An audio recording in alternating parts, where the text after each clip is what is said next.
Whether you've been bounced from the postseason or you're playing for a championship, know what to watch for with our 10 burning questions for the remainder of the 2024 fantasy football season. All this and more. Buckle up. It's the IBT podcast coming right at you.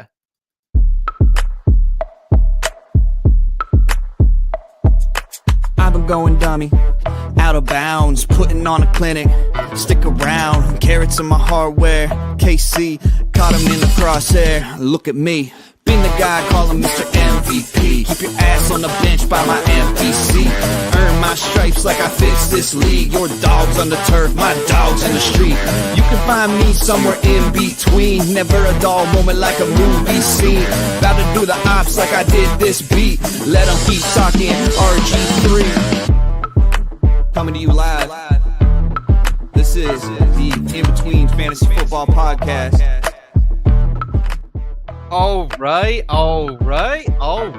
It is Tuesday, December 17th, 2024. This is the In Between Fantasy Football Podcast, your place for both a refreshing and feel-good take on fantasy football and NFL gambling. We're officially on the doorstep of the Christmas holiday and fantasy football championships. I'm your host, Seth Wilcock, and from mine to yours, happy holidays, folks. Today, one of those days, kind of tough to check my fantasy apps after some extremely high-scoring, narrow defeats in some of the semifinal matchups I was playing in. But we press on. We learn from it because that's what we do here at In Between Media. And we've got a banger of a program lined up for y'all tonight. Temperature check, rest of season burning questions in the scope. 2025 rookies to watch this college football playoffs and bowl season. Also from the forum, answer your questions in the chat and from the forum. And no, it's not just me bringing that Christmas cheer to you tonight. I'm joined by a man who has hate in his heart for Drake London truthers, Will Ferrell's Elf movie, and also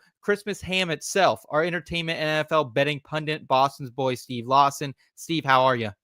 I'm feeling good, man. You know, I got gifted a victory in a league that Jake and I are in together because Rachaad White can't hold on to the ball. And if that's not a Christmas miracle, what is?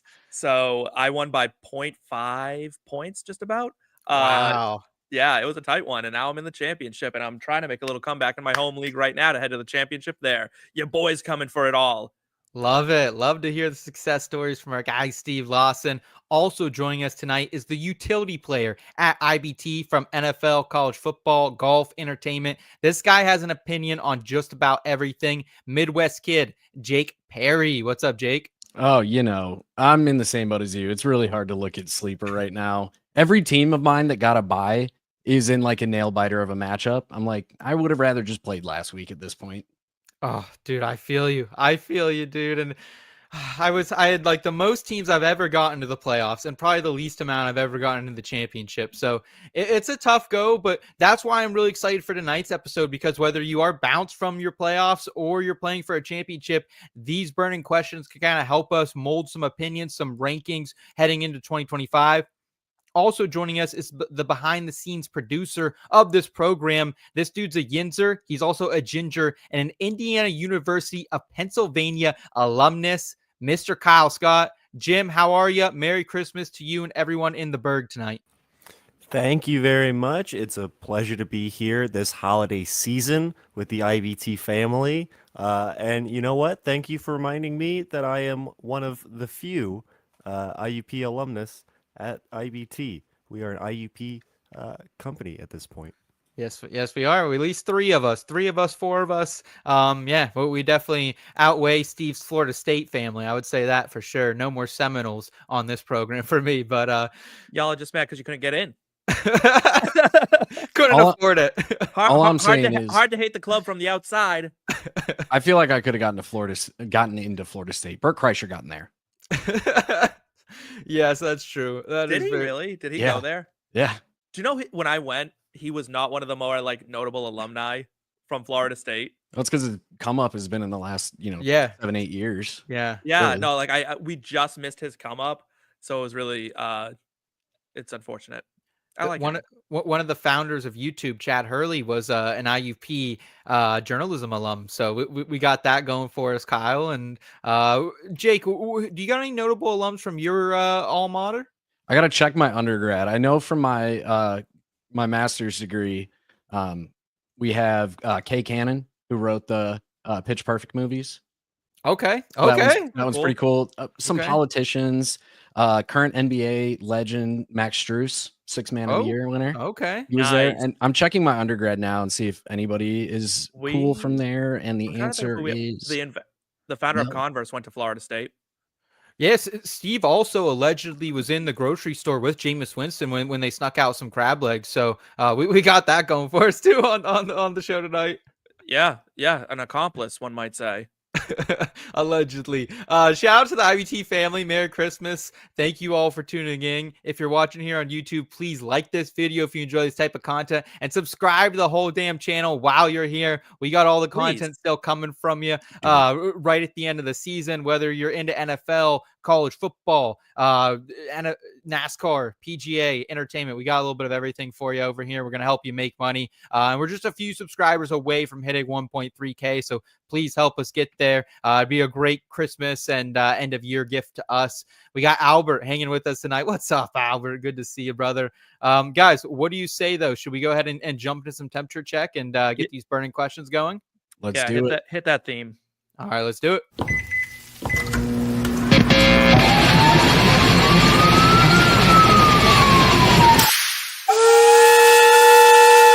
Temperature check. That's really spicy. Holy shit. All right, here are our burning questions. We're counting down from 9 to 1. These are the questions we want answered in week 17 and 18 of the fantasy football and NFL regular season. And we're going to go ahead. We're going to start this out at number 9. I believe it's our guy, Steve, right up front. What do you got, man? Yeah, I want to know, can we gain some clarity on the rookie wide receiver fall off? What on earth has happened this season? Like, it feels like every year for the last, 4 5 seasons, there's been a rookie who's dominated, right? Like they've been huge. They've come out with these massive numbers. It looked like it was going to be Malik Neighbors early on. And then the wheels fell off the Giants entirely, right? So my question is like, is this a problem with the class that came in, that maybe Rome and Malik and Marvin weren't as good as we thought they were, where they can't carry a bad offense? I mean, it's not even like Marv has a bad offense to like hang his hat on. Like, that offense does just fine. Rome also has a half decent offense, and he's the third wheel kind of in his own offense, which was understandable, but he's still not making any strides. Like, I guess I have no clarity on where to go with these guys. Where do they fall for us next season in the fantasy world? Are they early picks? Are they mid-round picks? What is it? Yeah, that's a very interesting conversation to have there, because obviously Brian Thomas Jr. has kind of been the best of the lot, even with Mac Jones here down the stretch, having a wide receiver one season. Malik Neighbors, I said on the Fantasy Pros Fantasy Football podcast last night, Jake, that he's like almost the easiest guy to handicap at this point, because he's probably going to get somewhere between 59 and 72 yards every single week, 6 to 7 receptions, but you might not find the end zone very often. And kind of, I think some of this is quarterback play, but what's your overall thoughts on the class so far? Like, definitely disappointing, but I will say, Steve, you and Eric were both shitting on me a couple weeks ago on this program when I called out Xavier Worthy as a potential league winner. And he's been really good down the stretch. He's had over 9 PPR points for 6 weeks straight. So, Jake, what are your thoughts on this class as a whole? Do you think we could get clarity towards the end of the season here? I don't know how much clarity we'll get rest of the season here. The thing for me is, I don't think this is this class was amazing. If you look at simply the pass catchers, Brian Thomas and Brock Bowers already over 1,000 yards, Neighbors and Ladd McConkey on pace to do that. So we're going to have 4,000-yard rookie wide receivers. I don't know if that's ever happened in the history of the league. The touchdown numbers have been low, but like has kind of been brought up, the offenses for the most part have been bad. When it comes to Rome, obviously the target competition has been rough. The offensive coordinator situation has been bad. For Marv, it's just a complete misuse of his talents. I saw a tweet from some analyst. I apologize for not remembering who, but he was like, if Marv wasn't 6'4", he would be used in the proper role, which is as a slot wide receiver. Like, that's where his skill set shines, but they're trying to deploy him as a true X. But I think we just accept that Brian Thomas is probably going to be a top 2 round redraft pick next year. Wow, you really think he will get in the top 24? Easily. Yeah. So I guess my question is, right, like, if Marv isn't a true X, right? Should he have been drafted that early then? Can you draft a slot receiver at the 4 slot? Yes. I don't think so. I think 10 years ago, the answer was no. But I mean, if we look at like the true production that's coming out of wide receivers this year, I want to pull up the entire receiving stat category here. Chase, most of his, like, I don't want to say most of his success comes in the slot, but his success comes from the fact that he is able to play in the slot effectively and outside. I'm not saying like if you Justin can't Jefferson, the same. Like, I like CeeDee guys Lamb, that can do it all, right? Rod, Yes. JSN, Right. like They these all guys do can that. do it all. They can do it all, but the problem is if Marv can't be an X, which he's proving he cannot be. I don't know. I'm going to go right on. I think it's too early to tell. All season, I've been saying this about Marv. There is a problem he has, and it's the same problem I have with Drake London. It's the same problem I have with Roma Dunze, they don't separate well, and they don't have good footwork. They struggle in the very choppy motions, and that is a huge problem if you're not going to be able to. It's DK Metcalf's issue as well, right? It's not it's not talent that's the problem. It's minute details of playing the position that cause them not to get open. My question is, if you cannot be an X, you can only be a slot receiver. Are you worthy of the 4 pick? Because you're not multifaceted. You're not multidimensional. You are a one-dimensional wide receiver. I think what Drake London is, or not Drake London, Marvin Harrison has shown this year is that he can play the X. It's just not the ideal use of his talents. I think regardless of kind of the opinion of a lot of these guys on a one-to-one basis, I think a lot, like specifically Marv was overdrafted in fantasy, right? Like we are paying it, and in fantasy, absolutely. In that boat, I was paying a second round pick for him. I was happy to take him there. Didn't get a lot of Marv just because he was so inflated. I honestly didn't fall to me all the time in that second round, but he was a top 24 pick. He hasn't performed like that at all. And like, who in week 17 and 18, Jake, from take Brock Bowers out of the equation, he's kind of a unicorn in his own boat.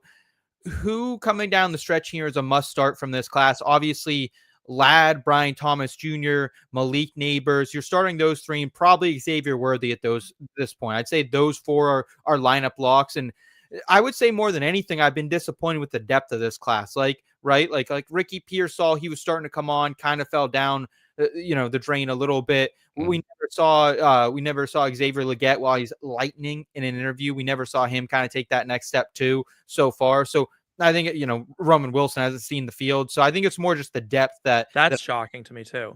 Right, Jake? Yeah. I think part of it, like we have seen a couple guys come on as of late here, like Worthy's been one of them. Jalen McMillan has taken on a much larger role as of late.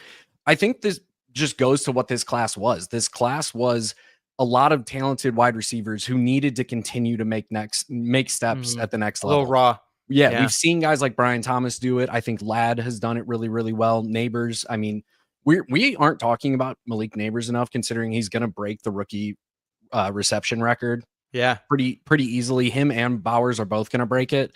Rome has had some good games here and there. Again, just kind of stuck as the third option when you're DJ Moore, and as good as Keenan's been for this offense and for Caleb's growth, that's been cool. But I would agree, like it's just a lot of this class still needs seasoning. This is a class where outside of the the top 7 or 8 guys, most of them we should have expected it to take 2 to 3 years for these guys to produce. So I guess I have a question for both of you: is if you were redrafting again today, the NFL, not fantasy, is Marvin Harrison your top wide receiver coming off the board? Probably not. No. Probably Brian Thomas. Right. So he was over. Malik, so you wouldn't take him I'd say Malik Neighbors and then Marv for me still. I still have hope. You don't put Brian Thomas Jr. over him right now? No, I don't. I'm not going to. I know it's a what have you done for me lately kind of league and game we play here in fantasy football, but I saw a lot. Saw a lot from Marvin, and Brian Thomas Jr. just had a smaller production profile coming in. We had the 1 year, 17 touchdown season at LSU with Jayden Daniels in 2023. So I'm excited to see how it shakes out. And I think this is great banter. And I think we'll continue this conversation throughout the offseason here on the IBT podcast. I want to get to Didi in the chat, stopping in, saying hello, boys. Merry Christmas to you, Didi. Hope you're having a great one out there. Dropping us a little Christmas gift as well, $50 super sticker. Thank you so much, Didi. We you. appreciate that. Yeah, thank you so much. Hope you're having a blessed holidays with you and your family out there. I believe in Idaho is where Didi just moved to. So let's transition here. Jake, what is the 8th burning question for us? Something you're trying to figure out here down the stretch. Yeah, I want to see if Sam Darnold can keep capturing this lightning in a bottle, or if he fades off at the end of the season, and kind of what that means for his future. Because I mean, they just drafted JJ McCarthy. He was probably the projected starter until his torn ACL. Darnold's been, I want to say, a top 10 quarterback this year pretty comfortably. Like some of the throws that he's been making this year, there's a handful of guys that you could see consistently make those throws. Did his time in San Francisco under Shanahan fix him? Or is this lightning in a bottle? This is really interesting because Aaron Rodgers was actually on PMS earlier today, and he was talking about how he thinks going to San Francisco was like a reset for Sam Darnold. He got his confidence back. He fell back in love with the game, hooks up with someone like KOC out here in Minnesota. You're throwing to guys like Jay Jett, a Blintikov winner in Jordan Addison as well. And I think it all came together perfectly. I think he will get paid somewhere because as we've seen, there's not 30 good quarterbacks in the NFL. Sam Darnold, he has played like a top 10 to 15 quarterback this season. But if you're Minnesota, like Steve, if you're Minnesota, do you sign Darnold to big money when you drafted JJ McCarthy to be cheap at the position? Or do you go sign Kirk Cousins, who might be available for $1 million or $2 out there? You sign Sam Darnold and trade JJ McCarthy is what you do if you're the Minnesota Vikings. You just franchise tag Darnold and see what happens. Nope. You gotta make a decision. You can't do this one in like maybe thing because you don't want to make him a lame duck quarterback. So he's a lame duck quarterback right now and he's killing it. Right, because he's playing for something. But if he doesn't get it, it's gonna regress. It's gonna kill his confidence again. You have to invest in him, or you have to let him go somewhere that's going to invest in him. Because at this point, JJ McCarthy is still an unknown. JJ McCarthy is not a good thrower of the football. He can throw it really hard, but he's not a good passer. So you're not going to get better at the position with JJ McCarthy. You're not going to get better production out of him than you're getting out of Sam Darnold right now. So why don't you go recoup a first-round pick, go trade JJ McCarthy to the Saints, and take on a shit salary? I think the reason you draft McCarthy, though, is because you keep that cap number low at the position. So if you bring in someone like a Kirk Cousins that you can get similar production Kirk Cousins from, can't play.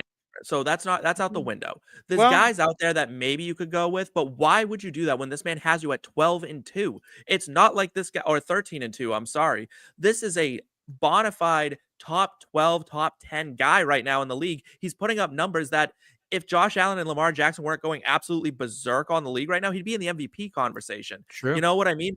Jared Goff got paid. He kind of flamed out with his first team. He got paid. The Lions invested in him, and we've seen what it's done for them. Having that stability where players know this man can make these throws, they know they have the confidence in him to do what he needs to do. It's invaluable to a franchise. It's worth whatever they have to pay him.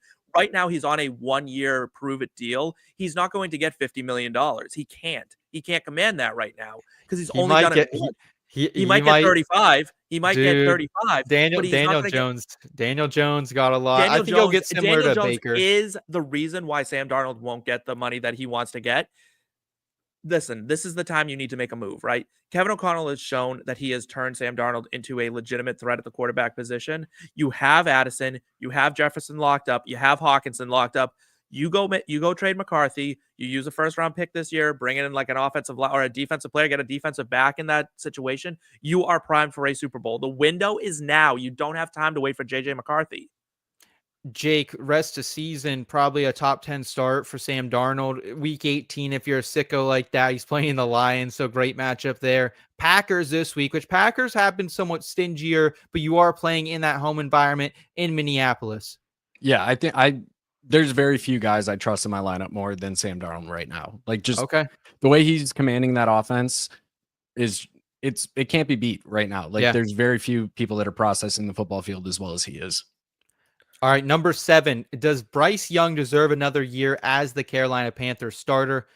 And look, it hasn't been a great season for the former number 1 overall pick, but you can't deny that he has been getting somewhat better since returning from being benched for Andy Dalton earlier this season. He's thrown at least one touchdown in each of his last 8 games, has also all of a sudden been using his legs a little bit like he was at Bama at times, 3 rushing touchdowns in 4 of the last games after having none last season as well. Also set a new career high, 68 rushing yards in this past week. So I think with Drew Aller coming back to Penn State, Carson Beck injures his UCL. We don't know Quinn Ewer's status right now. The depth of this 2025 class has kind of fallen out a little bit, but I could still see Carolina maybe keeping Bryce Young and using a day 2 pick on a guy like Dillon Gabriel, Curtis Rourke, Cade Klubnik, Jackson Dart, one of these type of quarterbacks. And like, we have to admit, like, the regime did not draft Bryce Young.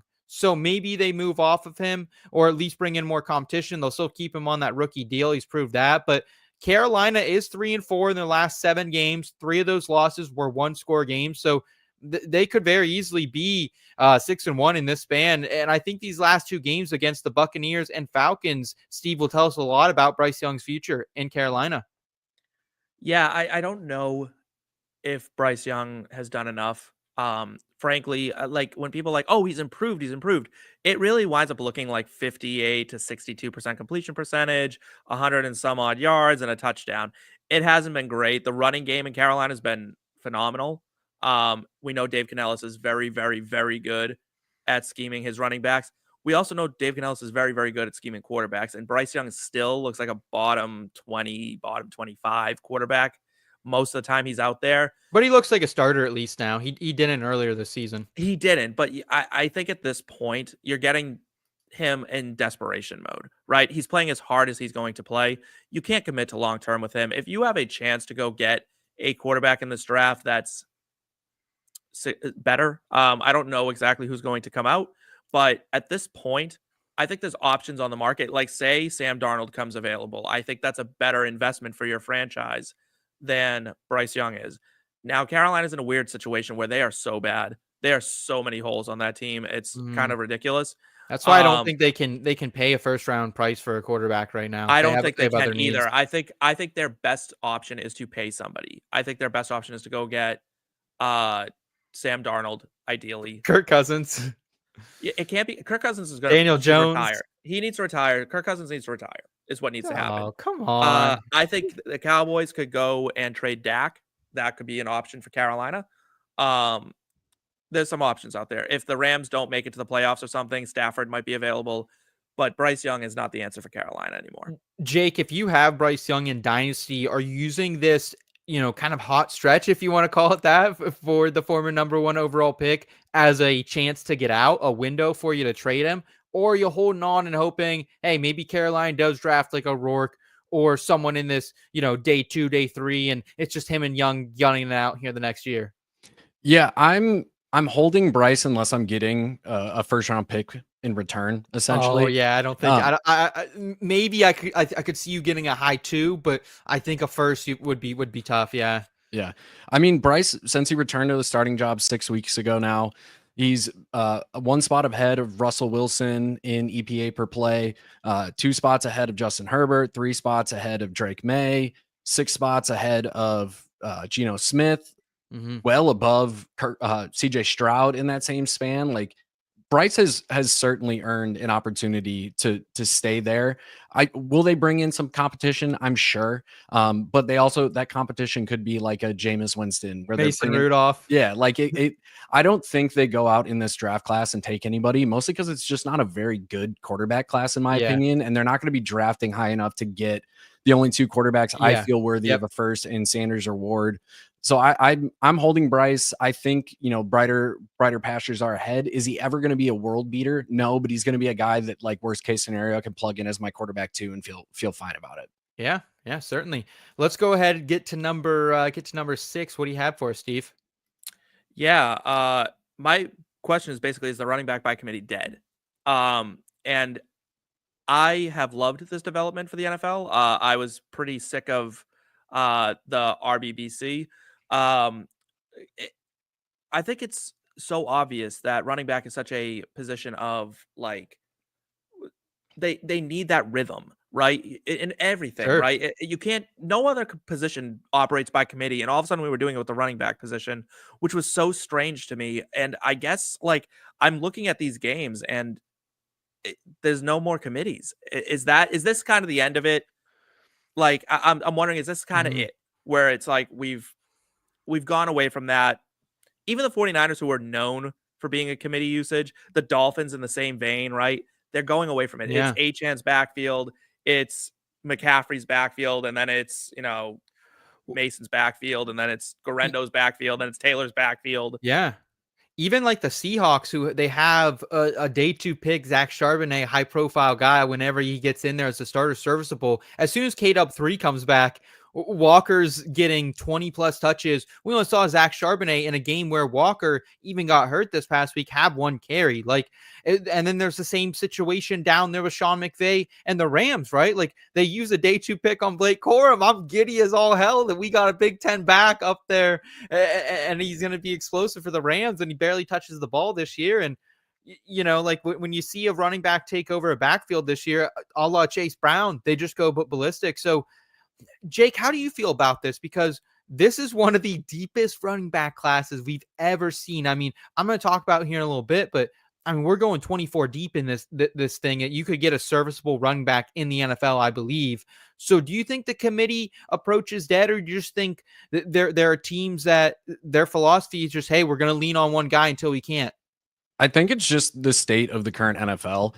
Like we are still seeing teams put up really good production with 2-back systems. We're seeing it with Tampa Bay. We're seeing it especially with Detroit prior to the David Montgomery injury. Great point. Even though like the touch split hasn't been crazy, Zach Charbonnet and Kenneth Walker have been in a near 50% split. I think we are seeing the specialization of more of those ancillary backs now, where most guys are working strictly on passing downs, but teams aren't afraid to keep their guy in there because passing downs are running downs now with the way that the usage is in the NFL. Yeah. For me, I think it's a good thing overall, because for fantasy, it gives us clarity. We get better performances out of the top guys.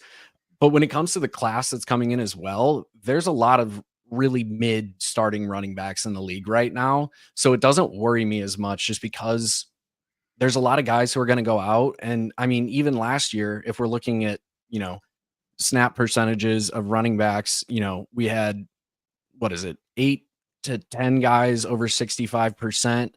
Seeing that this year, we're looking at roughly the same number. So it's like the high end hasn't really changed.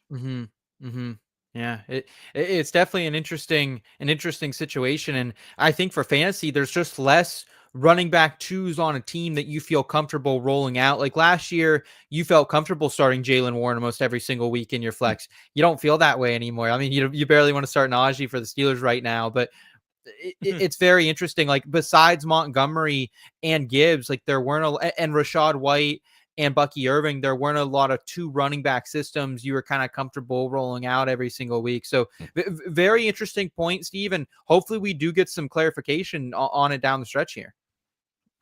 Hopefully. Let's go ahead. Let's go back to Jake with burning question number 5 of the night. Yeah, I'd mostly just want to know which rookie quarterback ends up having the best season as a passer, the most yards and touchdowns. I've been saying it for a while now. This is the best collective class of quarterback talent that we've ever seen in terms of rookie year production. Like we have, if you're looking at these guys, right, we have 3,000 yard passers. Don't know if that's ever happened. Assume Caleb gets 1 more passing touchdown. We're going to have 3 quarterbacks minimum with over 20 passing touchdowns. Drake May could get there as well, theoretically. In terms of their rushing production as well, all 3 of the top 4 quarterbacks we've seen play out of this rookie class so far are on pace to go over 400 yards and push 500 even, with guys like Jayden Daniels at the top. Like, this is the best class that we've ever seen. So I just want to see how this all plays out in the end of days, because we're, Jayden is leading the class in passing yards at 3,300. Bo Nix is only about 70 yards behind him as a passer. Caleb about 35-40 behind him. Touchdown wise, Jayden and Bo each have 22. Caleb's right behind at 19. Like, I just want to see how this end of season plays out, because I think more often than not, people, probably will admit that they draft off of previous season's production, which isn't a terrible idea. There's a lot of, merit to the fact that previous production is a good indicator of future production in a lot of ways. So I want to see how this shakes out, because I think a couple of these guys will be probably underdrafted last year or next year, even so, just because we don't have the big numbers, like we're used to.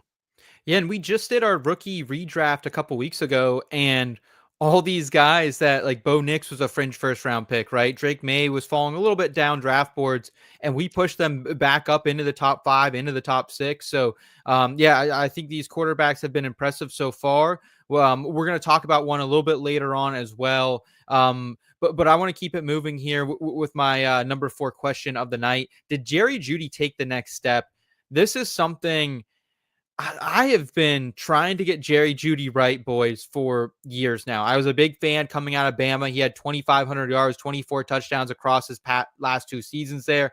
However, I kind of lost hope in 2022. I was super high on Jerry Jeudy. I projected him out to be a wide receiver 1 in 2022 when Russell Wilson kind of came into the fold in Denver. He still didn't take a huge step that year for fantasy. He got to wide receiver 22, but was never really like that lineup lock I think we were looking for. Injuries kind of hurt him the past couple seasons as well. This season, though, he's been pretty consistent throughout. Wide receiver 11 overall, wide receiver 23 in points per game. But in the 8 weeks with Jameis at quarterback, like, he did go nuclear. Wide receiver 3 in points per game, 21.1 points per game.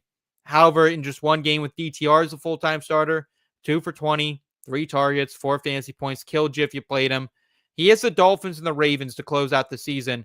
I think these 2 weeks are going to tell us a lot about Jerry Jeudy and where we're going to rank him next year, because the quarterback play, if they bring Watson back, it's worse than probably what DTR is right now, or we don't even know what we have. So, Steve, like, right now, where are you taking Jerry Jeudy next season? You think he's in like that 7th, 8th round?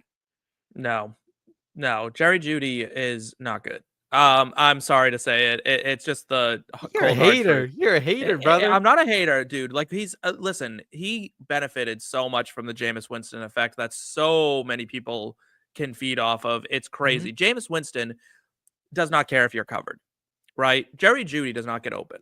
He just doesn't.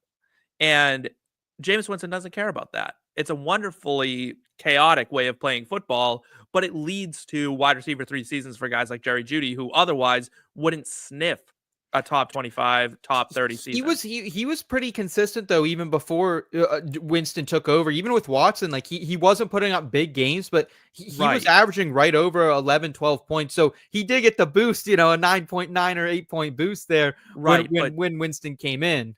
But we have to think of it in this sense, right? It's always been like, oh, he doesn't have the right quarterback. Oh, he's not this. Oh, it's not that.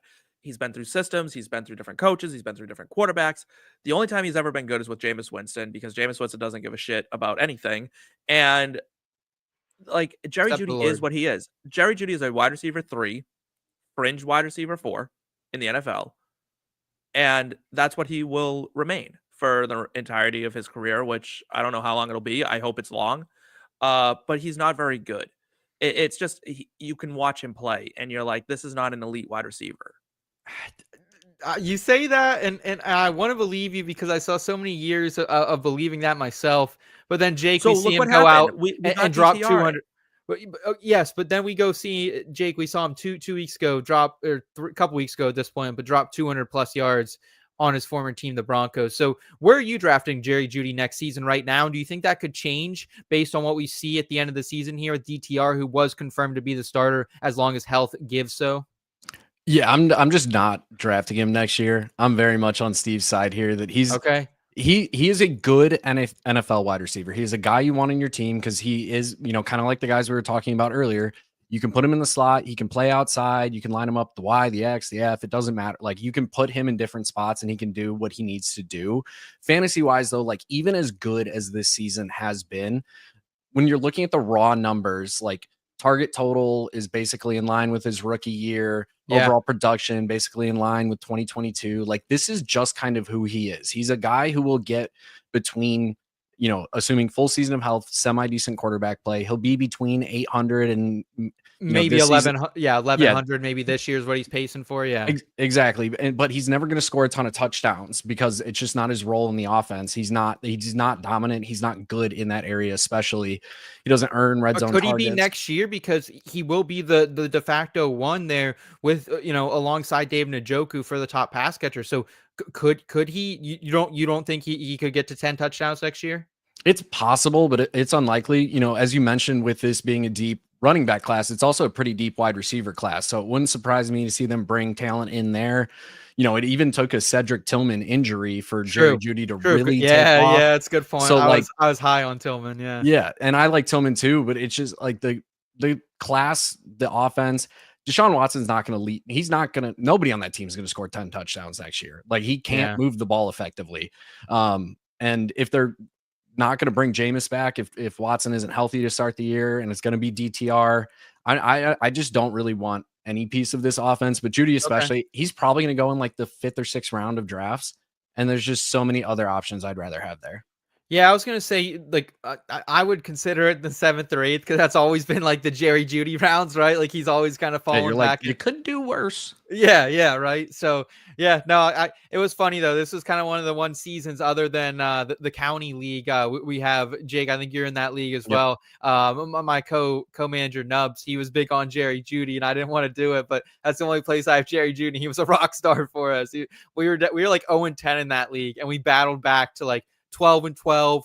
We needed one more person to lose one more game against the median. We would have got in the playoffs. So I was hoping. If I've learned one thing from co-hosting a show with Tim for the last 2 years, the dude knows his shit. Like, when he plants a flag, he's normally damn right. Yeah. And I like to say the same about myself. I had a pretty good year on terms of player takes, but like you said, co-managing a team with Tim, we lost this week, of course, after just dominating the league the entire season. But it's like, when the dude says he wants a guy, I just trust him.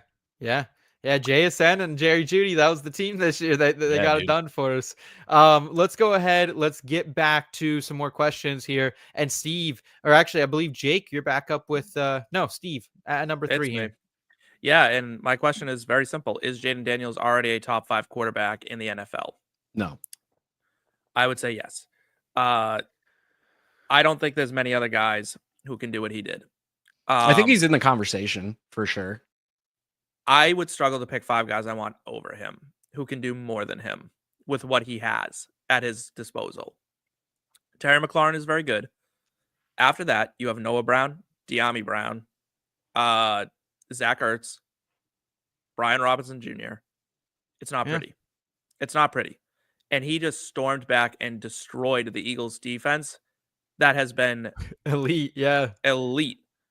And I don't know if there's too many quarterbacks outside of guys like Lamar, Mahomes, and Allen that I would want right now over Jayden Daniels as my quarterback. And I know Jalen that's Hurts great. has to be in that conversation. He absolutely does not have to be in that conversation. Not at all. Did we see what Kenny Pickett did at quarterback? It was pretty bad. He put up 34 points, so it wasn't that bad. It wasn't. It mostly wasn't him. But it wasn't bad. I mean, listen, Jalen Hurts has been far from the picture of efficiency as well. And you switch Jayden Daniels and Jalen Hurts right now. You're telling me that the Eagles aren't a better team? I don't know. It's tough. They do different things well. They do different things well. What does Jalen Hurts do better besides the 1-yard tush push than Jayden Daniels?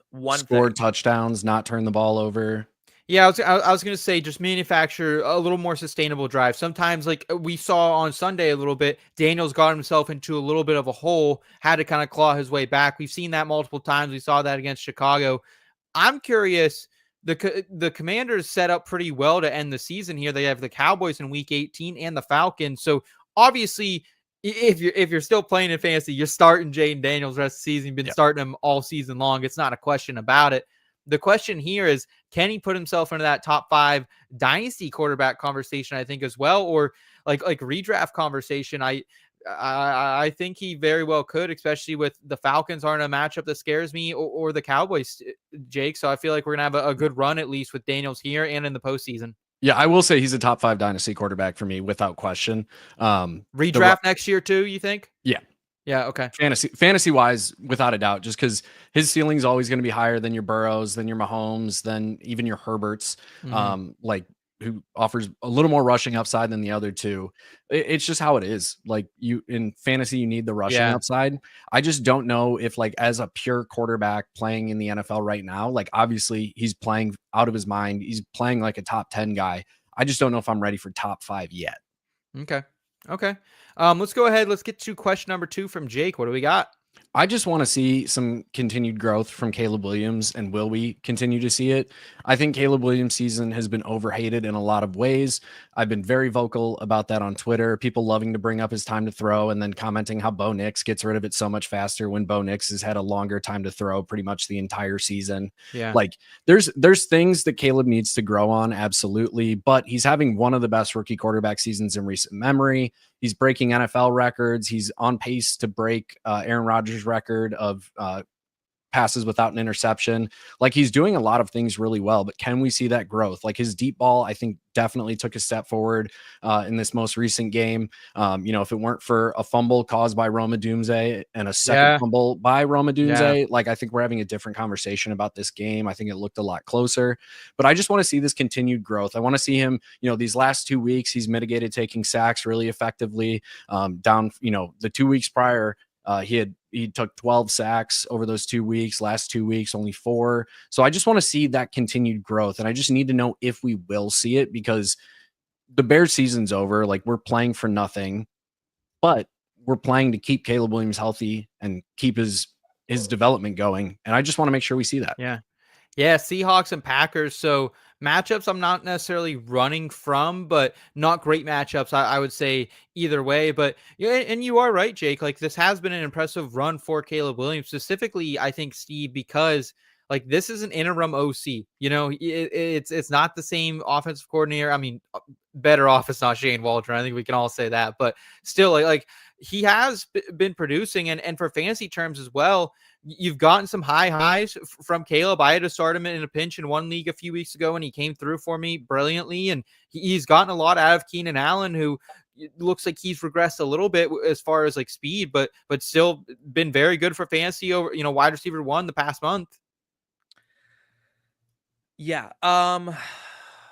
This is a complicated one because I don't want to be part of like the people that just hate on Caleb Williams. I like the guy. I do. I think he's trying his best. I think he's putting in the effort. What concerns me is that you see like what happens when he plays like competent defenses. It turns into a shit show very quickly with Caleb Williams. I think he can take a step forward. I think he can grow.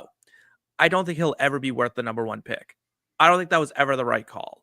Well, with Jayden Daniels in the draft now, hindsight's 2020, I think even before that, though, like I don't think even going into college, I remember like the hype around Caleb Williams, and I saw him at Oklahoma and he was fine. And then I saw him at USC and he was fine.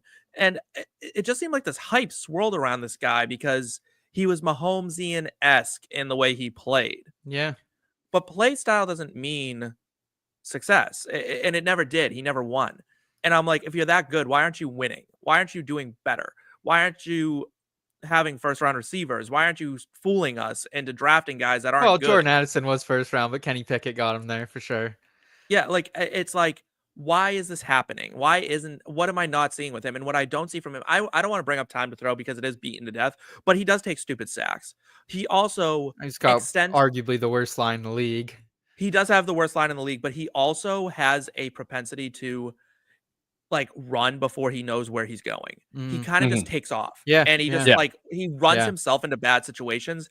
He may not have thrown interceptions all that often, but it's not like he's not making bad throws. He's just not hitting defenders in the hands. Instead, he's missing open guys. He's missing easy throws. He's missing easy reads.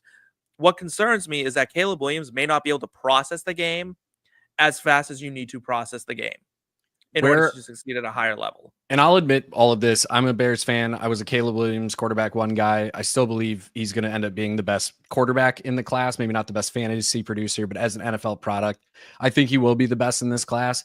The system that Shane Waldron implemented is basically hated by everybody on planet Earth besides Tom Brady. It's a pure progression system. So most systems in the NFL, if I see the safety drop like this, and that was my first read. Well, I know that my third read on the play is right there and is going to be open, and I can throw that. With Waldron's offense, I go 1, 2, 3, 4, and throwaway sack, whatever happens. It's a pure progression scheme, which is just completely outdated and non-functional. And I also think Matt Eberflus, we saw the same thing towards the end of the Justin Fields era in Chicago as well. His whole thing is like throw 2 touchdowns, take no sacks, and don't turn the ball over. And I think even from seeing, early in the season to now, early in the season, he was taking those risks, and you could see the conversations that Eberflus and Waldron were having with him on the sidelines. And it was like, don't take risks, don't mess up, because as a defensive-minded head coach, Eberflus loves it when his team gets turnovers and knows how quickly that can change momentum. But this past week, we saw Caleb making good reads, reading the defense quickly, throwing the ball into tight windows. And if he can just trust that part of his game more, that's what he needs, because I think he processes fine. I wouldn't say he's an elite processor by any means, but he's better than a lot of the quarterbacks in the league. We saw it early in the season too, where people were joking that the Bears fans would be like, why is Caleb's eyes moving so much reading a field? Like, we're not used to that.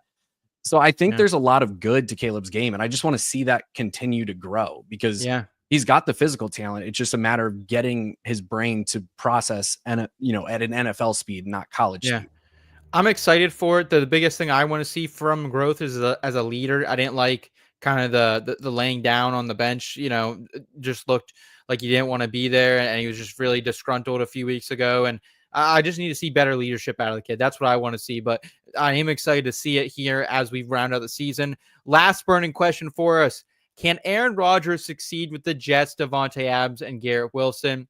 Look, I get it's been a disastrous season for the Jets. So much that I even called them the Frisky Jets barely at all this entire year. And we got a damn t-shirt in the store with a phrase on it, the Frisky Jets. And now we're getting stories that Brick Johnson, Woody Johnson's teenage son, is calling some shots here, giving game balls out, talking to the boys post game. Like, it's a really bad look in New York. And I will say that it's a complete disaster, but realistically, like, it could have been a lot worse for fantasy. Rodgers is QB 12, 24 touchdowns, 8 interceptions through 15 weeks. Like, he hasn't looked great by any means, but when you compare him to what Kirk Cousins looked like, he's looked damn good.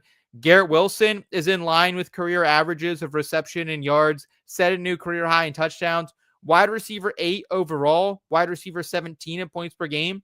That's kind of what you would take from Garrett Wilson. Honestly, like, we were expecting a little bit more drafting him in the first round, but Davante Adams, wide receiver 7 in points per game, wide receiver 6 in points per game since coming to the Jets as well. So Rodgers said on PMS earlier this week that he'd be willing to take a pay cut. He'd be willing to mentor a younger quarterback as well. So I'm just wondering, can this late season stretch translate to actual wins? And can it be enough to keep Rodgers around with the new regime? That's what I'm excited to see, boys. I think, like, at least it gives us a baseline here. I think it could always get better for the Jets, but I'd rather have Rodgers out there next year thrown to Garrett Wilson and Davante than, having some rookie do it. What do you think, Jake? Yeah, I think we're doing the same thing with Rodgers that we were doing with Russell Wilson last year, where we're like, oh, they're toast. And it's just like the team around them, the situation was just horrid. And we're seeing the same thing. Like, the run game hasn't been good for this offense this year. No one's talking about that. Like, they have misused Breece Hall. Like, he had better numbers coming off a torn ACL with Zach Wilson quarterback. It's insane. Yeah, it's the problem when you bring Nathaniel Hackett in to have input on an offense in 2024. Like, just nothing he does well. And I will say, like, Rodgers is third in football in total dropped passes. When you look at guys like Bryce and why he's been functioning poorly, his run blocking rating per player profiler is almost half of what it was last year. He was 24th in the league in terms of, like, runs blocked for him. This year he's down at 48th. Like, this offensive line hasn't really produced in the run game as well. They've held up well in pass pro, but I mean, there's a reason they had to trade for Davante Adams. Like, they didn't have a lot of talent. Like, they had Garrett Wilson, nothing else. It's a rough situation. And I think if you get the right guys in place next year, I think we're talking about, like, I wouldn't be surprised to see Rodgers, like, win comeback player of the year next year. Steve, you seem like you're someone very, want to get off the Aaron Rodgers experience and train. Yeah, like, are we watching the same stuff. Dude, they didn't punt once last week. They just couldn't score. They couldn't get in the end zone. Yeah, but the story of the fucking year. What are we looking at here? This man is 40 years old. All the problems that are going on with the Jets are 1000% Aaron Rodgers' fault. He is calling way too many shots. He brought in his boys to turn that offense around. Why is Alan Lazard there? Why? You didn't need Davante Adams. Your problem wasn't wide receiver production. Garrett Wilson was giving you plenty of wide receiver production. Your issue was that you, Aaron Rodgers, couldn't make throws that you're used to making. You, Aaron Rodgers, have lost your mobility. Aaron Rodgers is no longer Aaron Rodgers.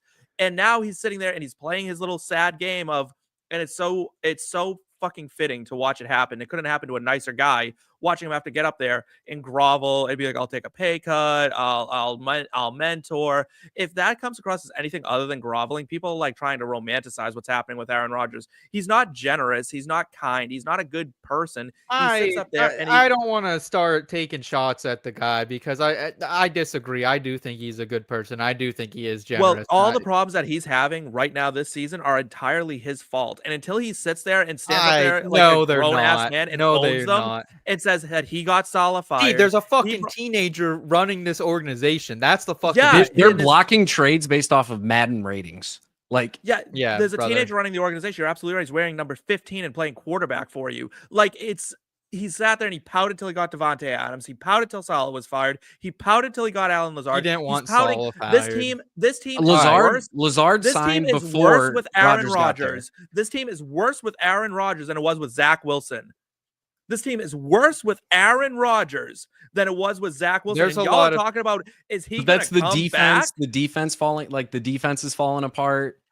You don't fire Robert Saleh. The defense has gotten way worse. Steve, there are a lot of issues here, and I think putting it all on Rodgers is a mistake. So I'm going to move forward, but this is my question. Can Aaron Rodgers succeed with the Jets, Davante Adams? I'm curious. I would like him back. Give it one more go here in New York. Can we get Brick Johnson out of there? Can we get some real people calling the shots? That's what I would like to see. Didi in the chat saying, love you boys in this IBT family. Love you too, Didi. Appreciate you. Jerry also saying, just lost in my semis of draft night out, but thank you, Seth and team, for putting on. Well, Jerry, thanks for coming out. Thanks for hanging out with us at draft night out in Canton, Ohio at the Pro Football Hall of Fame Village. It was a blast, man. It was one of my favorite days every single year. We're going to be sending out a survey in our newsletter in the next couple of weeks. So make sure you're checking that out, Jerry. We want to get some more feedback, some different styles. We want to do draft night out, some different locations we're pondering as well. So thank you so much, man. Glad you had a good run in the semis, and come back next year. Let's take down the whole damn thing, Jerry. Let's take it down, brother. All right, guys, we're going to go ahead. We're going to round out the show here. We're going to get into some in the scope here, talk about some incoming 2025 rookies. Requesting permission to engage. In the scope. Last week on the program, I shared my top 12 Dynasty rookie rankings for the 2025 rookie class.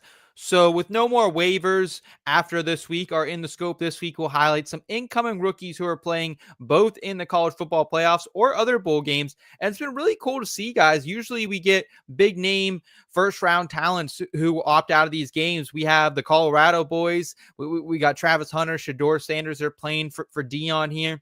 And then also Cam Ward down, Miami's playing. So really kind of cool to see that. We are seeing still a lot of opt-outs, transfer portal madness. But I want to touch on some of the 2025 rookies that we're excited to watch. And Jake, I want to go right to you first. Who is your top rookie you're looking forward to watch, whether that's in the CFP or in some bowl games down the stretch? Yeah, I'm looking forward to seeing Ohio State wide receiver Emeka Egbuka. I think I pronounced that right. Probably didn't. Apologize for that. But in their matchup in the Rose Bowl, to me, I'm basically trying to see if he can supplant my wide receiver one. My current wide receiver one in the incoming class is Tedoroya McMillan out of Arizona. But I think Egbuka is probably the most well-rounded wide receiver in the class. And I think a lot of NFL teams are going to be really, really high on him. And if he can produce at an elite level in this college football playoff, I think it's really going to elevate what we see out of him. We've seen similar things with these wide receivers. I don't think a lot of people were considering Justin Jefferson a first round talent before that playoff run that he had, even though he was my wide receiver one the whole year. Let's In fact, go. but I just think it's a good matchup for him. Oregon's got a pretty solid defense. Their defense has been pretty consistent all year. It's a tough matchup to say the least. But I really want to see if he can take that step forward and maybe supplant Tet as my wide receiver one. Yeah, you know, we talked about Emeka a few weeks ago when I did reveal my rookie rankings. I had him, I think, right around 10 is where I had him, and it's interesting because he's kind of this jack of all, master of none, right? He can play flanker. He's really great out of the slot. I think that's where he is the best, but he's taken passes to the house on screens this season. He can connect on deep shots like we saw this past week as well. So I think Emeka will be someone and that we need to be watching, and like, probably whoever wins this game between Oregon and Ohio State is going to be the favorite going ahead and to win this national title. So it could be a great run for Ohio State. I'll be excited to see if Will Howard can continue to deliver. He looks great against Clemson, but we need to see the same thing against Oregon's defense, which a little leaky against Penn State a couple weeks ago, but we'll kind of see down the stretch. And yeah, I think Emeka is a great rookie that we should be watching against Oregon in the Rose Bowl in Pasadena here on New Year's Day. So excited for that. Steve, I'm coming over to you, man. You're also highlighting a rookie that we're going to be seeing in the Rose Bowl on New Year's Day. What do you got? Yeah, I'm going to the opposite sideline for this one. I want to see Dillon Gabriel play. I don't like Oregon quarterbacks. There's two schools that I really worry about their quarterback production usually, and it's Alabama and it's Oregon. And sometimes you can throw Oklahoma into that as well. And now it's quickly becoming USC. But Oregon has always been a spot where quarterbacks put up big numbers and then don't really pan out. Sure. Bo Nix is doing well this season, but I worry that he is going to suffer from the same thing that a lot of like Bama quarterbacks and other Oregon quarterbacks are, that they're ready, but they come in at their ceiling. Yeah. Mm-hmm. Yeah. And like, that's what I worry about with Dillon Gabriel. So I want to see, he's playing Ohio State. They are a good defense. I want to see him play against a defense that isn't this still. Oregon joined the Big Ten, but they still played that like spread it out style against everybody else. And everyone was playing that with them. Ohio State's not going to do that. They're going to try to bully you, right? Ohio State is the pride of the Big Ten right now. And they are going to look at this team and be like, we are not going to let you come into our conference. They already did. They already did it too. Yeah. But so, it was in Eugene. And that I think is the interesting thing about it was a neutral site in Pasadena, right? Right. And this is a fight, right? Like now it's a fight. I think with the college football playoff, we saw a couple teams take L's that I don't think they would have taken during the year because there's not that urgency you need to be perfect, right? 12 teams make it, you can get there. It's time to see what Ohio State's made of, and it's time to see what Dillon Gabriel's made of, because this is going to be a dogfight, I think. I think he's going to see some big boys come at him with a lot of bad intentions, and I'm really excited to see how he responds to that. And we've talked a lot about already in this episode that, yeah, this 2025 quarterback class, it's not the best by any means. We have two guys at the top that we know most organizations like in Shedeur Sanders and Cam Ward. And then it's a mixed bag, right? You got the Gabriels, you got the Rourkes. We don't know what's going to happen to the likes of Jackson Dart, Klubnik. Like there are a lot of these guys kind of, and Dillon Gabriel, like dead smack in the middle of that. Kind of bound. I mean, this guy's my age almost, right? Like this guy's been in college football. He's been doing it for a minute. Yeah, he turns 24 in 5 days. And the problem I have with him is he's gone to both schools that I've mentioned that I'm like, that's a quarterback like dead zone, right? Oklahoma and Oregon. And that's worrisome. Oklahoma also gave us though Baker and Jayden though. You know what I mean? And Kyler. Yeah. Right. But like they've done okay. Right. But I think Baker's done the best out of like, in terms of just passing production. Yeah, Jaylen is not the engine that makes that offense go. Sure. Regardless, I'm excited to see what Dillon Gabriel can do here. I think he's coming in at a good point. And right now, Ohio State 2.5-point favorites out there. So backs against the wall a little bit. No one giving respect to this Oregon Ducks team. Jake, hit us with another rookie that you like and any additional thoughts you have on DG here. Yeah, I hate Dillon Gabriel. He's 24 and my height. I don't think he's good. I think, like Steve said, I think he's a little bit of the product of college offenses. It's not a great story. You got to start for like 5 years in college. He's from Hawaii. Come on, it's a great story. I mean, that's cool. How's that a great story? I love it. Come on. But like, it's wait a minute. What does that matter? It's like he came from a third world country. He came from Hawaii. Hawaii's a sick place, though. I like feel-good stories from Hawaii, though. Why is that a feel-good story? That you're not answering the question. Hawaii's a dope place. They went through a lot this past year. I just like Hawaii. Well, he didn't. He wasn't there. Well, his family did. Yeah. But anyways, the other guy I'm really excited to get an eye on is Mitchell Evans, tight end out of Notre Dame. He's one of my favorite tight end prospects in a really good tight end class. He's not going to have some of the name recognition of a lot of these other guys simply because Notre Dame doesn't need to throw the ball a ton. They haven't thrown the ball a ton. Yeah, you're telling me, man. Evans has definitely taken a step forward towards the end of the year. We've gotten a little more production out of him, but I think he grades out as an NFL player a lot better than he does as a fantasy producer. But even from that aspect, like he gets a Georgia team that's, without Carson Beck. So is their offense going to produce? Is he going to have to, make the plays that he's had to make at times to keep this team in games? I don't know, but I'm excited to see it because I'm a Notre Dame fan. I'm just happy we're here. We're vibing. Yeah. We get to play in a bowl game in the Sugar Bowl here. But yeah, I'm excited to see it because I think he grades out as a really good player. Just want to see if that fantasy production can come at the next level. Yeah, it's interesting because, this is another one of those classes. You have two high-end great prospects in Tyler Warren. You also have Colston Loveland coming out of Michigan. So a lot of jockeying kind of going on right there. You got the guy from Bowling Green coming over as well. So a pretty deep tight end class, pretty stacked at the top as well. So we'll see if Mitchell Evans can kind of put his name in the mix there. And yeah, when you got Riley Leonard running this offense, kind of like a pseudo academy team, it's tough to really make a name for yourself. But Notre Dame, they're kind of with Iowa and Penn State at this point, like trying to make their claim for the tight end. I think it's Penn State, but I guess that's yet to be seen. I'll round us out here with my in the scope target for some college football bowl games coming up, specifically in the CFB. I'm looking at Cam Skattebo here coming from Arizona State against Texas in the Peach Bowl.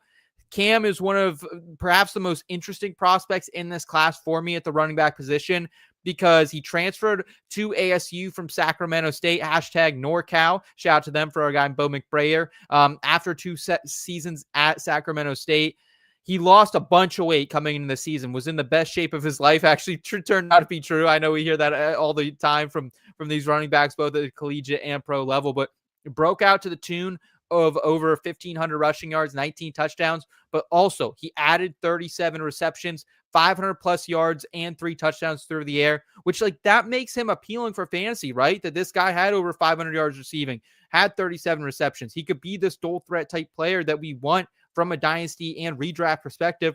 5th in the Heisman voting, led Arizona State to a college football playoff berth, and also to a Big 12 title in their first year in the damn conference. They were picked to finish dead last, boys.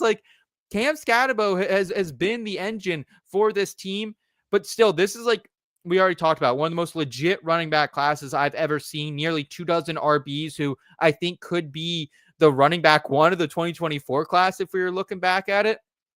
I want to see what Skattebo can do here against the Texas Longhorns. 3rd in total defense, 10th against the run as well. The only other SEC defense he has faced so far this season was Mississippi State. He had over 297 total yards in that game, but the Bulldogs finished dead last in the SEC, 2-10 overall, 0-8 in conference play. So can Cam Skattebo, can he put Arizona State on his back? I'm excited to see it. Steve, Jake, any thoughts on Cam here? He's been an interesting prospect, but definitely one, not a high profile guy coming into college at all. I don't.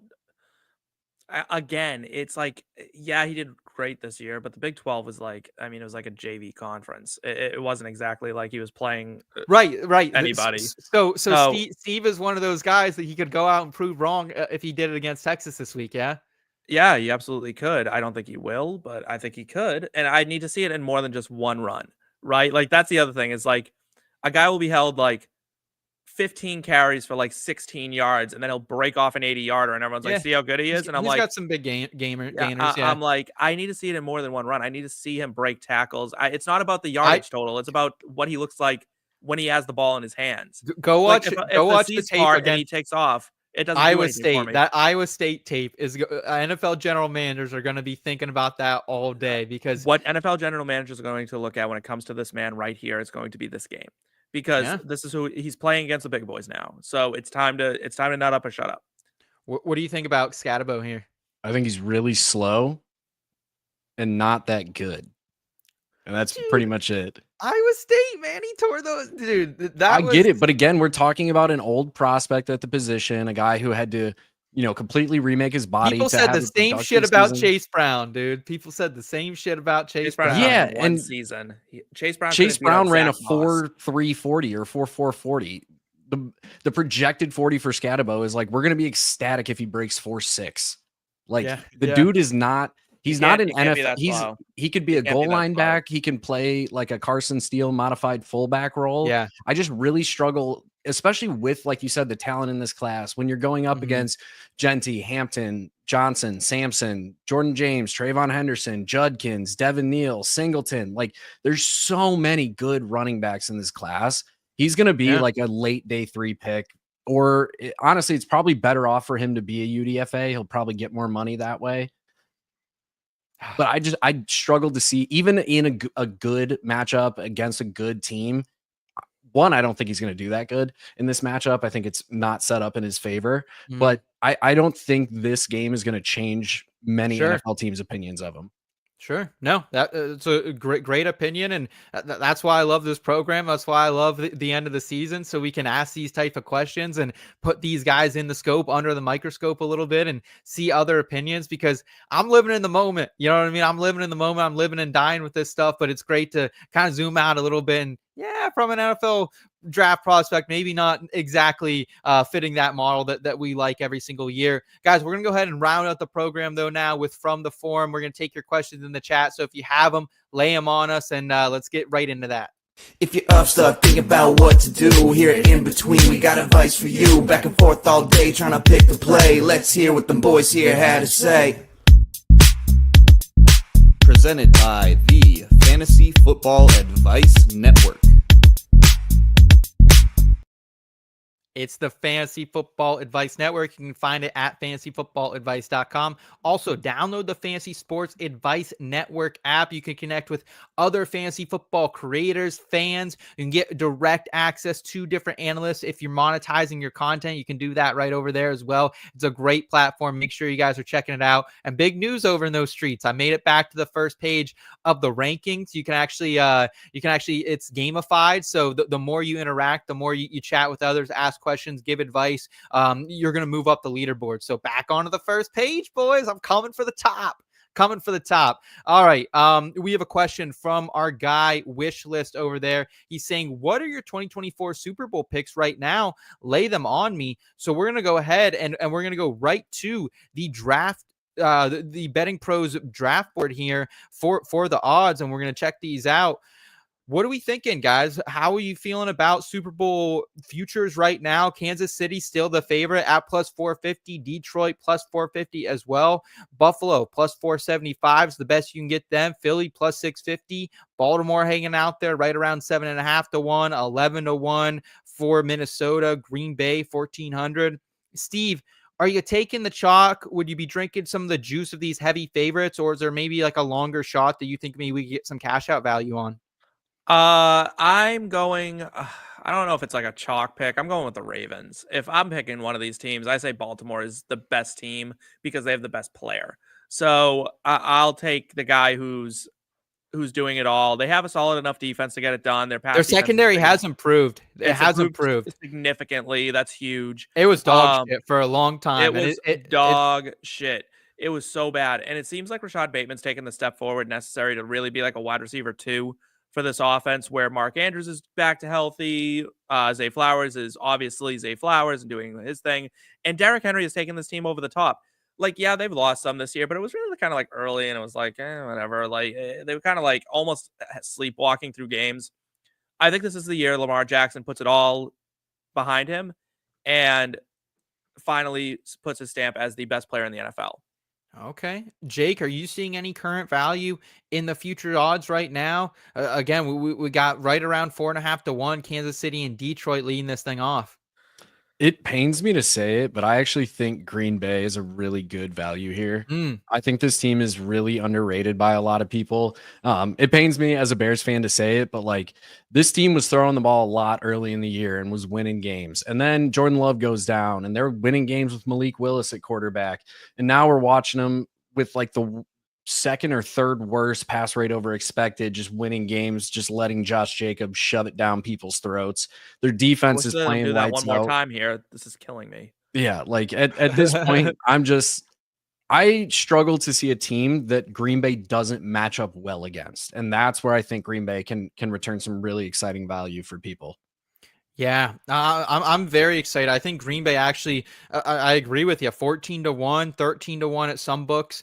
I think it's interesting because look, this team's kind of been there and done that. They had that Cinderella run, if you want to call it, last year. They go to Dallas, they upset them, they keep it moving, and end up getting upended by Green Bay. But it was a great run for them. I think they're better for having that experience in their back pocket now. And with Detroit so banged up on defense, like I feel like it's really them and Phillies and Minnesota's conference. Like I don't know if like I just can't pay plus 450 for Detroit right now at this point. And even Kansas City's turning it on lately. And I mean, they're probably going to get to the Super Bowl knowing these motherfuckers, but like it's still hard to pay for them, right? At plus 450. So if I could get a Bills maybe like up at a 5-1 right now, that'd be kind of sick. Any interest there, Steve? A 5-1 the Bills, could it be their year? Or are you still standing pat with Lamar like it's him or Mahomes in this conference? I certainly don't think it's him or Mahomes in this conference. I think Buffalo has just as much of a chance as Kansas City. I still think it's Lamar. I think it's Baltimore's conference to win, right? Mm-hmm. I think this is their time.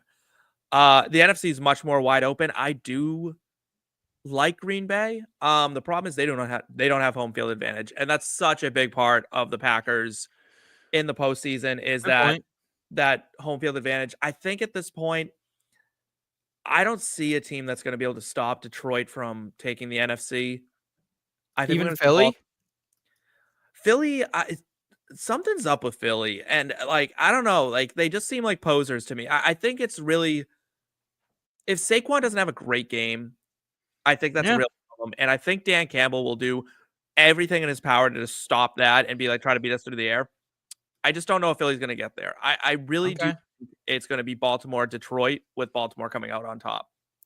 Well, Jake, any interest in like a super long shot? The Chargers likely going to lock themselves into the playoffs here. They're at 9-6, 45-1 for the Chargers. We know Jim Harbaugh can lead some teams to some championships at the collegiate level, at least, has also led the 49ers against all odds at one point with Colin Kaepernick at quarterback. So any interest in a 45-1 on the Chargers, Tampa Bay, and they're sitting 61, Atlanta's sitting at 100-1. Like, even if you're not going to ride it out the full way of the Super Bowl, do you think anyone could maybe ride far enough that can get you a nice little cash out here?